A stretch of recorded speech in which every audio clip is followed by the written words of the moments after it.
Chers militantes, chers militants, mes chers compatriotes, chers amis de la Côte d'Ivoire, depuis que j'ai eu l'honneur d'être élu à la présidence du PDCI-RDA le 23 décembre 2023 à Yamoussoukro par nos militants, j'ai pu, grâce à leur soutien, procéder à une modernisation et une redynamisation de notre parti. L'équipe que j'ai mise en place et moi-même avons souligné, identifié sans concession les difficultés auxquelles font face chaque jour les Ivoiriens et nous avons proposé aux Ivoiriens une autre manière de faire de la politique et de diriger notre pays. Je remercie ici tous nos militants qui ont travaillé sans relâche partout dans notre pays ces derniers mois pour être à l'écoute des Ivoiriens, pour mieux comprendre et mieux traduire leurs préoccupations, que ce soit le chômage des jeunes ou la cherté de la vie, deux de leurs plus importantes préoccupations. Donc merci donc à tous nos vaillants militantes et militants pour leur travail. Grâce à ce travail, nous avons suscité chez nos compatriotes un engouement réel pour notre parti. Ainsi, le nombre de nos adhérents a doublé au cours des 12 derniers mois. Malheureusement, ces avancées annonciatrices de notre prochain retour au pouvoir d'État ont déclenché des attaques répétées et injustifiées, avec la justice pour principal instrument.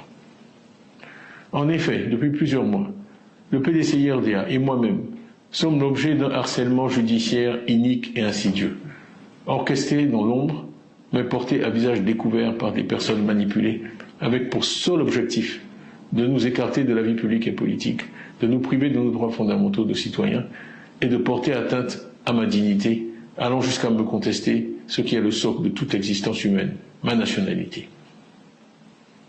Toute ma vie a été pétrie aux valeurs ancestrales de ce pays où je suis né et où j'ai grandi.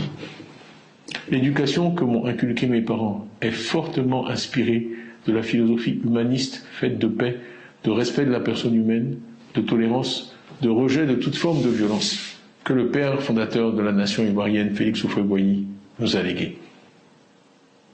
Malheureusement, il semble que certains d'entre nous n'ont rien retenu de l'histoire récente et combien douloureuse de notre pays. Toutes ces manigances que nous voyons chaque jour visent à entraver la marche vers le pouvoir d'État du PDCI-RDA, qui m'a plébiscité d'abord comme président du parti en décembre 2023, et puis en avril 2025 comme son candidat à l'élection présidentielle d'octobre 2025. On veut m'écarter du débat démocratique, parce que je suis porteur de l'espoir qu'une autre Côte d'Ivoire est possible. Ma voix est une voix que nos adversaires veulent éliminer, non par le pouvoir de leurs idées, mais par la persécution et par l'instrumentalisation de la justice à des fins politiques et partisanes. Le but de ces manœuvres est simple, il est de nous distraire de l'essentiel, l'évaluation du bilan du RHDP après 15 ans au pouvoir et l'élection d'octobre 2025. Alors que l'on était en droit d'espérer des élections inclusives, transparentes et apaisées, force est de constater que la radiation injustifiée du candidat du PDCI-RDA vient s'inscrire dans la logique de l'élimination des leaders des principaux partis politiques de l'opposition pour se garantir des élections sur mesure et une victoire certaine. Je ne peux que ressentir de la déception face à un tel déni de démocratie en Côte d'Ivoire. Ainsi, on m'a refusé en avril 2025 un certificat de nationalité, au mépris de l'histoire, des textes et des traditions de notre pays. Plus grave, il se dessine une volonté claire de mettre notre parti, le PDCI-RDA, sous contrôle, sous tutelle, à un moment où l'espérance en un retour du PDCI-RDA au pouvoir, après 25 années d'opposition, est partagée par beaucoup d'Ivoiriens et par tous nos militants et tous nos sympathisants. Ce que nous défendons transcende nos personnes. Dans l'intérêt du parti, j'ai donc décidé de remettre entre vos mains, à vous les militants, mon mandat de président du parti.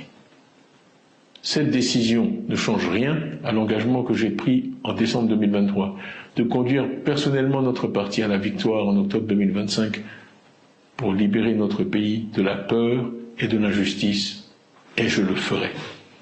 Je sais qu'après m'avoir élu en 2023, vous m'accorderez de nouveau votre confiance, sachant que les autorités ont récemment affirmé que j'étais, et je les cite, indubitablement ivoirien. Conformément à nos statuts, les organes compétents se chargeront de prendre dès aujourd'hui les décisions nécessaires dans l'intérêt supérieur du parti pour permettre au PDCI-RDA de poursuivre sa marche glorieuse et victorieuse. Chères militantes, chers militants, ne baissons pas la garde, ne nous résignons jamais, continuons le combat avec encore plus de détermination tous ensemble pour la victoire en octobre 2025, avec une foi inébranlable en notre avenir commun. Que Dieu vous bénisse, que Dieu bénisse le PDCI-RDA, que Dieu bénisse la Côte d'Ivoire. Je vous remercie pour votre attention.